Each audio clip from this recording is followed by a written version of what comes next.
Hello and welcome to Byjus Exam Prep IAS. As part of your comprehensive news analysis, today we'll be discussing 5 important articles out of the Hindu newspaper daily edition.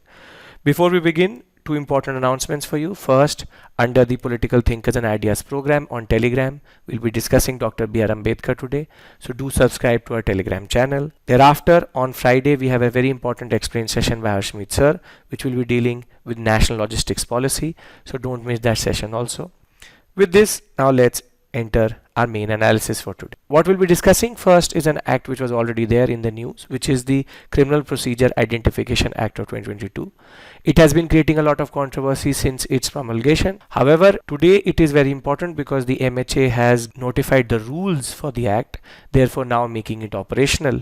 And we already know that it is going to replace the Identification of Prisoners Act 1920, an act which has its origin in the colonial period. Therefore, it was based on very archaic technology with regards to anthropometry, for example, fingerprints and footprints. However, this act has created a major storm with regards to how we look at data privacy. So what we'll do is that rather than going into the news itself, we'll first revise what is the act, and thereafter we'll try to understand the contours of what has happened right now. So it is very important for your GS paper 2, and it is on the 10th page of the Hindu newspaper. Now let's try to understand what is this act, what are the words which are used, and what is this concept itself. The act provides legal sanction to law enforcement agencies for taking measurements, and this is the word which the act uses, taking measurements of convicts and other persons for the purpose of identification and investigation of criminal matters. So the word measurement is very important here. Remember, it can come in the prelims examination in the context of this act itself. But what is the purpose? It's yes about investigation and identification, but in criminal trials it has 3 very specific purposes. First, to establish the identity of the culprit against the person being arrested. Second, to identify suspected repetition of the similar offense by the same person, and therefore check if there was any previous conviction. So what they're trying to do is they're trying to establish first the identity of the person, then check if he has repeated this offense and has this person been convicted previously. But because the act was produced in a period where there was no biometric technology, since 1980 itself, law commissions have been arguing that we need to amend this act, and this is what the government did. But there are actually certain new aspects which are added which become a problem. When we talk about the 2 acts itself, the previous one and the new act, the previous one and the new act are more or less similar in their procedure, except for one thing, which is that now you can be asked to give these measurements even for petty crimes. Previously it was for any crime which was being punished for more than 1 year or more. But the most important change, as you can see, is here. Fingerprints, foot impressions, and generally photographs were allowed. Now there can be iris and retina scanning, and you have biological and physical samples which can be taken, which could be DNA technology. And more than that, they are also checking at behavioral attributes such as signature and handwriting. So when we talk about these acts, both are very, very important and are the backbone of the procedure itself. However, now there is a major expansion in the technologies which are available, and with regards to DNA technology being used and specifically iris and retina scanning, there is now a new concern with regards to data privacy. But what is the concern? Why are the different stakeholders talking about data privacy?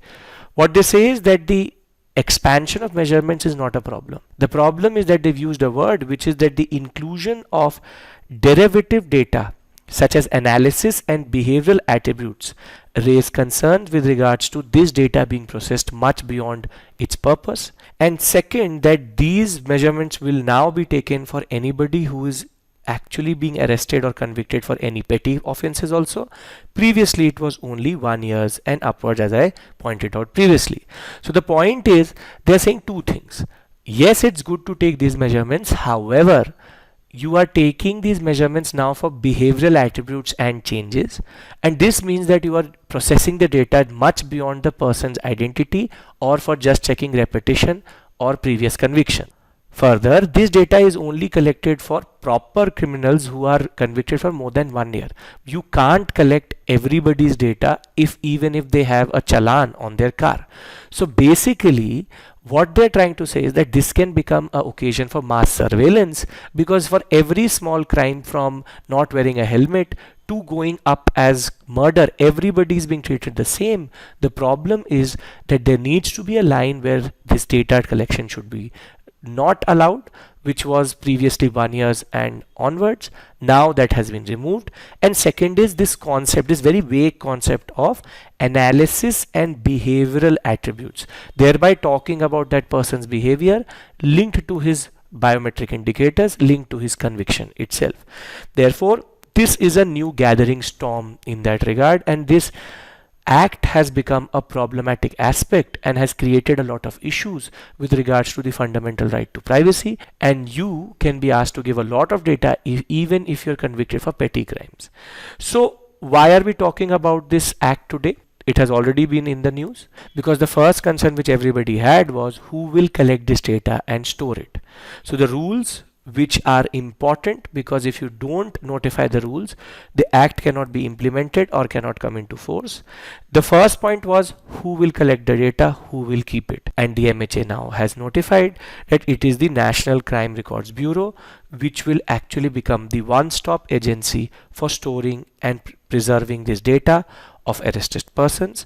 And the state governments will also store this data on their servers, but it should be in such a format that it should be available in a compatible application based program to the NCRB. So the NCRB becomes the nodal agency, and the state governments will keep their data on their own servers, but it shall provide compatible application programming interfaces for sharing the measurements with the NCRB. So the state government can keep it anywhere, but it should be in a format which the NCRB is also using. And because of the concerns which were raised in the past 3 to 4 months, what the government of India has done is, under the rules it has said that when it comes to preventive sections such as 107, 108, 109, 110, 144, 145 and 151, these being preventive detention based sections of the CRPC, when these sections are involved, the samples of the detained shall not be taken unless such person is charged or arrested in connection with any other offense punishable under any other law. So therefore, you were, for example, picked up by the police under 144 CRPC. Previously, it could be that you could be asked to give measurements under the original act itself. Now under the notified rules, you don't need to give any of your details if you have not been convicted, for example, vandalization of property or something else which you did in the process of the curfew. So therefore, they have drawn a line that only when you are picked up and you have done something graver than just defying the 144 or defying any of these section, you will be asked to give the data. But there is again an important aspect which the NCRB or neither the MHA has answered, that if you did get acquitted, will this data be removed? Will this data be erased? So the procedure of destruction and disposal of records are yet to be specified by the NCRB. The rules state that any request for destruction of records shall be made to the nodal officer, who is to be nominated by respective state governments. So before we go to the next topic, what I want to discuss here is, see, this act has been there in the news for a very long time now. The rules have been notified and NCRB has now been made into the nodal agency. But what is more important to us is that first, the word measurement which they are using. Second, how biometric technologies has become important. Third, how does it link up with the larger concept of data privacy? Because just storing this data itself has now become a problem. With this 1 year clause gone, the fact is that for any petty crime you can be asked to give a lot of data which can be used for mass surveillance, because they are using the behavioral attribute word in the act itself. Though this is not the intention of the government itself, but it is a very, very dangerous precedents which the government has created, because for now any petty act people can be asked to give a lot of data which is only given during Aadhaar and the NCRB server. How secure is it? And with the cyber world we live in today, it could be very easily that these accounts could be tampered. So before I go to the next topic, just remember one thing, extremely important for data privacy, extremely important for the GS paper 2 discussion with regards to right to privacy itself, and the concept of cyber security also comes in, because these servers need to be protected. If not, they could be easily attacked and anybody's data could be changed. In the end, because we have to always have a balanced approach in UPSC, remember, you cannot say that it is a tool for mass surveillance. It isn't. It has the potential of being that. However, the intention of the government was to bring the technologies up to date with what is available today, and that is a justified stance in that regard. With this, let's move to the next topic, which is related to a scheme which has again been in the news, but now they've added another sector, which is called the PLI scheme for solar cells.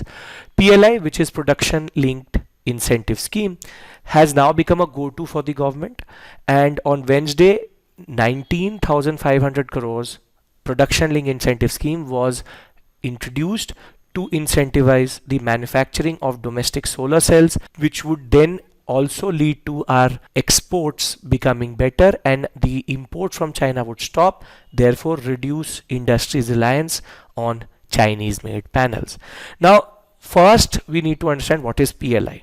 When we talk about PLI, production linked incentive scheme, it's like a cashback scheme. Under it, the government will give you a certain target. If you are able to meet that target through your output, on everything which you produce above that output, you would get a subsidy or you would get some form of cash transfer from the government. So just to give a very simple example, if the government says that 100 solar cells, if you produce, we give you nothing. However, as soon as you produce 100 more, we will give you 1 rupee on each cell produced. So this specifically becomes a production linked incentive scheme, because you are linking the incentive to the production itself. So production linked incentive scheme is good because it attracts a lot of manufacturers, because for everything which they produce specifically for more than that what is specified in the output measurements of the government, you get an incentive. This helps in exports, and generally it is a very important scheme which has been now used not just for solar cells, it is already there for electronic and technology products, for pharmaceutical drugs, for telecom and networking products, for food products, for example in food processing industries, and also for the ACs and LED, which is white goods as they are called, used in the market in that regard. So the solar cells are nothing new. They are the new addition to this whole story. PLI, as I said, is based on production. When you meet a certain output, you get a certain incentive.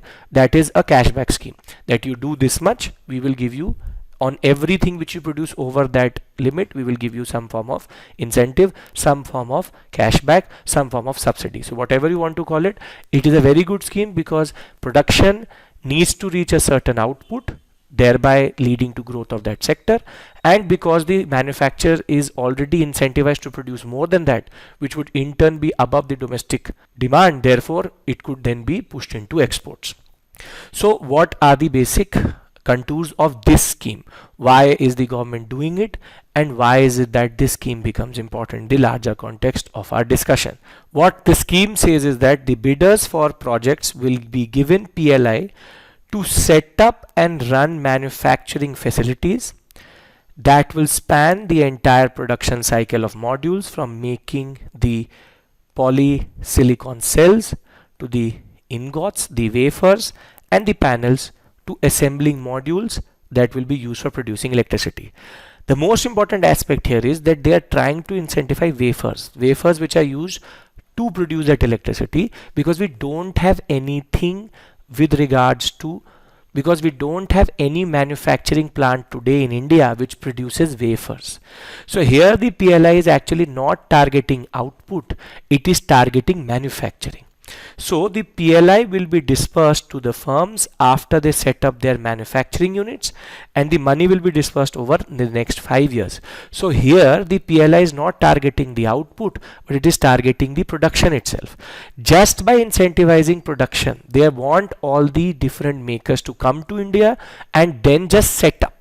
By setting it up, they bring in the raw material, they bring in the technology, and that is good for our economy and technological sphere itself. It aims at incentivizing the setting up of integrated manufacturing facilities, because there is no installed capacity in India to manufacture polysilicon wafers, and generally the raw material for solar cells. See, solar cells have been a very important aspect with regards to our renewable energy. We have a very high capacity to produce solar energy, and because we are right now reliant on Chinese made solar panels, all the rare earth metals and all the technology is concentrated in China. So the PLI scheme is important. Before I move to the next topic, again a short revision with you. First, what is PLI? PLI is the concept of production link incentive scheme. You get an incentive over a certain output. However, the scheme we are talking about today is not just output, it's about manufacturing and just production. If you produce, you get an incentive. Second is, why are we going for solar panels? Solar panels is an important sector because we need to become self-reliant, and as of right now we are importing a lot of them from China. Third, the aim generally is to bring the manufacturer in India. Just by bringing the manufacturer in India and producing wafers, what will happen is that the basic technology with regards to solar cells will come to India, and because India has a very big potential for solar technology and solar energy, it is a very important move in that regard.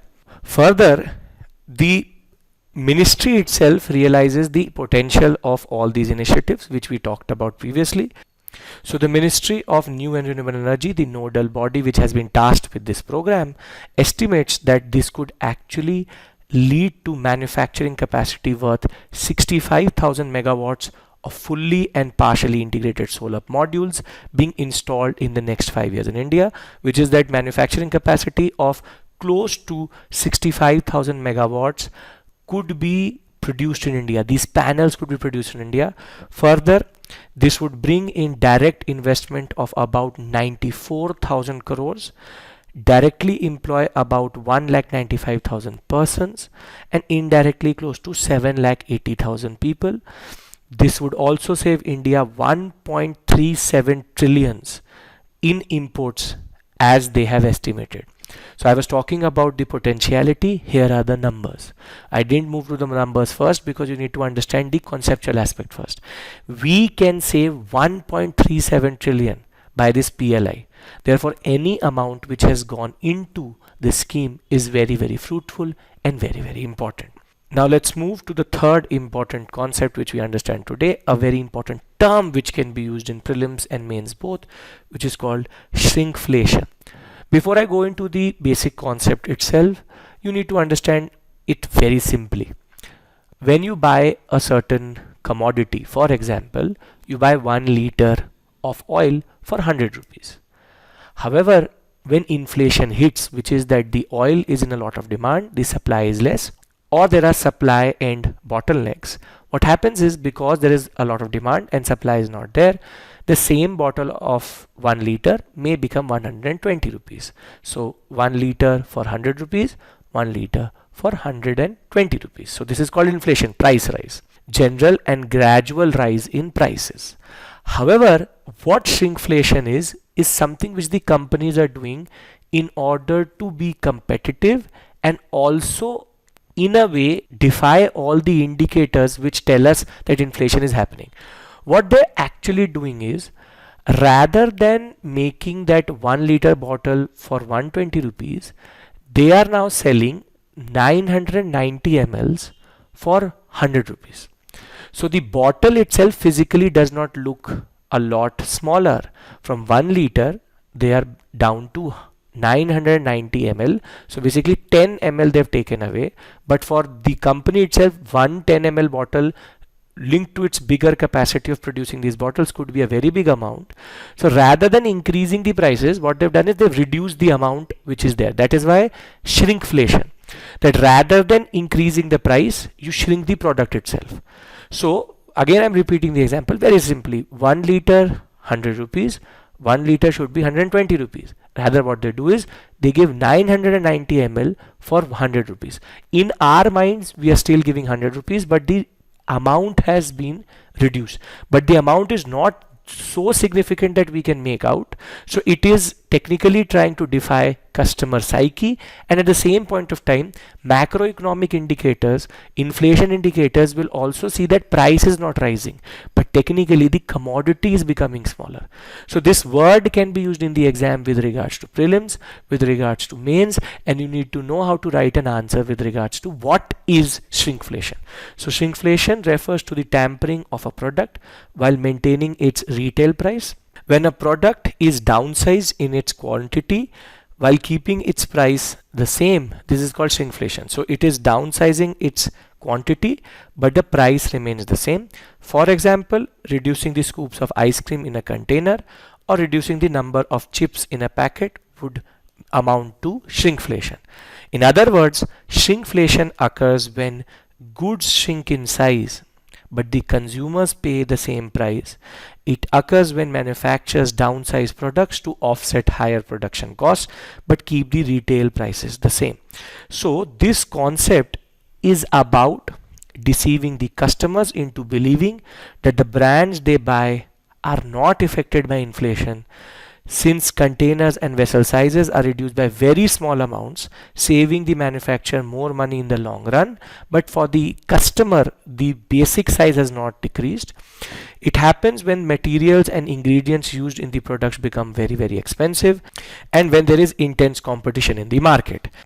As a result, instead of raising the prices, they might just give you less of the product so as to maintain their profit margin. Therefore, what is the concerning part here is that in the event of shrinkflation, it is more difficult to accurately measure price changes or inflation. Price points become misleading when the basket of goods can not always be measured with regards to product size, because inflation baskets don't take into account the size but take into account the price. Therefore, before we go to the next topic, what is this concept? Shrinkflation very simply is, rather than increasing prices, reduce the size. The customer will think that the price has not increased but he's eating or consuming less. Inflation indicators are actually misled because the price does not change but the quantity changes, and most of the baskets of CPI, consumer price index, or the wholesale price index WPI don't take into account the size itself. So therefore, in basic macroeconomic indicators, inflation is not happening, but the consumers are actually paying more because they're getting less quantity, but because there's no visible change in quantity, shrinkflation is the new solution which the producer has found today and a new challenge which the consumer has to understand. So this is a new concept, becomes very important for prelims. They can just give you a question in the context of economics, what does the word shrinkflation mean, and they can also ask you a mains question with regards to what are the challenges it's going to produce for all forms of economic indicators and how economists predict the inflation in India itself. To the second last topic, and a very interesting one, which is the hybrid propulsion system, which has been just recently tested by the ISRO.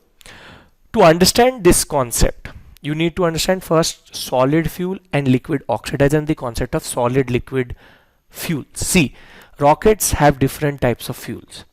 For example, the PSLV is solid liquid solid liquid. Solid fuel in the first stage, second stage is liquid, then solid, then liquid again. The GSLV on the other hand would be solid liquid cryogenic, that there is first stage burning of solid fuel, thereafter liquid fuel, and then cryogenic engine starts. So solid fuel and liquid fuels have their own advantages, but liquid and solid have never been used together, and this is where the hybrid propulsion system comes through.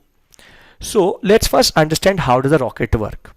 You have in a liquid propellant or a liquid propulsion system, you have the liquid fuel and the liquid oxidizer. Oxidizer, the basic concept is it adds oxygen to induce combustion.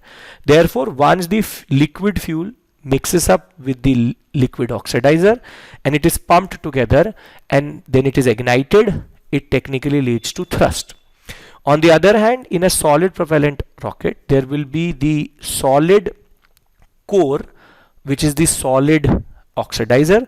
On the other hand, it is also surrounded by the solid fuel itself, and when there's a chemical reaction between the solid fuel and the oxidizer, there is thrust in the combustion chamber. So basically it's about how are we burning the fuel itself. Solid is the standard. On the other hand, liquid is a little bit more sophisticated, which is that you have liquid fuel which is burnt with a liquid oxidizer, which adds to the thrust in the rocket itself. What ISRO has done is they have mixed these two technologies together. They've taken solid fuel and liquid oxidizer. Therefore, what they were able to understand was that it is much better in its input thrust and much greener. So the hybrid system is more efficient, greener and safer to handle, and it paves way for a new era of propulsion technologies for the future missions. In this hybrid motor, what happens is that the solid fuel is burnt with liquid oxygen, LOX, as an oxidizer. So the basic fuel is the same, which is the hydroxyl terminated polybutadiene. However, it is now not being burnt with ammonium perchlorate, on the other hand with liquid oxygen. So the conventional rocket uses the ammonium perchlorate as an oxidizer. However, we have now mixed these two, and in the rocket engines, basically oxidizer is the one which supplies oxygen which is needed for combustion. So this technology is groundbreaking and has a lot of potential to become a new type of hybrid propulsion system for the ISRO. While both the HTPB and LOX are green, the cryogenic LOX is safer to handle. Basically, because the fuel is solid, we can see how much liquid we need to add into it. So unlike conventional solid motors, the hybrid technology permits restarting. So if it has stopped, it can be restarted by pushing in the liquid oxygen itself, and also allows throttling capabilities. And this is very important because this is what is used in reusable rockets. So the use of liquid facilitates throttling and control over the flow of the LOX. So before we move to the last topic, an interesting topic, science and technology, always important for GS paper 3. First point is solid liquid. Solid liquid is a standard combination which is used in PSLV. GSLV uses solid liquid cryogenic, and cryogenic is mixing cryogenically freezed hydrogen and oxygen together to produce thrust. Now when we talk about propulsion systems, there has been a trend in which either you have liquid, which is liquid oxidizer, and liquid fuel. Oxidizer adds oxygen for the combustion itself, and there has been a trend with solid propellants, which is solid fuel and solid oxidizer. However, now ISRO has found a way to mix a solid fuel with the liquid oxidizer. In that context, we can control the input, we can control the throttle, how much energy or thrust we need, and we can also restart the rocket itself because we can control the flow of the oxidizer. More than that, it has better efficiency, it is greener, and this is the future. And this, though a very small article given in the paper itself, is a very significant concept which now the ISRO can develop for its future rocket programs and even reusable rockets in that regard. With this, let's enter the last topic. Again, a small one but an interesting one, which is again linked to the chip shortage which is there in the world. Semiconductor chips have now become a rarity in the market itself because of the COVID-19 pandemic itself. Everybody thought that the market will not resurge back at the rate it did, and more than that, the demand for laptops, and specifically because of work from home behavior, we needed a lot more electronic devices. There was a surge in the demand for chips generally because of the laptops and tablets which were needed, and generally because of stockpiling by Huawei. And there are also supply issues because rare earth metals itself come from China. China was hit by COVID.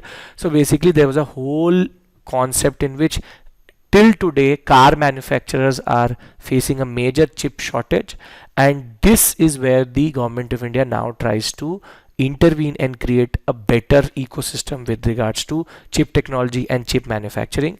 So the Union Cabinet on Wednesday approved a uniform fiscal support of 50% project cost for all technology formats for chip fabrication units under the scheme for developing semiconductor and display manufacturing. So basically all forms of phone displays to TV displays, and generally development of semiconductors for the cars. What the cabinet has said that we will give you uniform fiscal support of 50% of project cost. So whatever money you need to create the facility, the project cost of creating this technology and creating the unit itself, 50% will be borne by the government of India. And the basic concept is make sure that this leads to development of chip manufacturing units in India in that regard. Again, the desperation with regards to the digital age.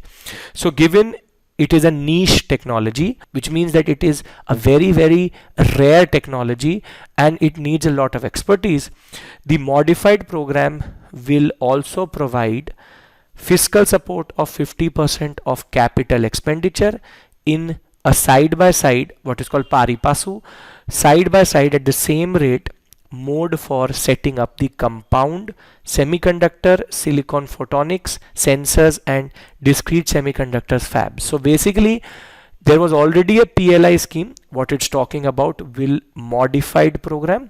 There was already a PLI scheme in chip technology and chip manufacturing. However, the government of India has now changed it to add that 50% of capital expenditure. 50% would mean all forms of assets.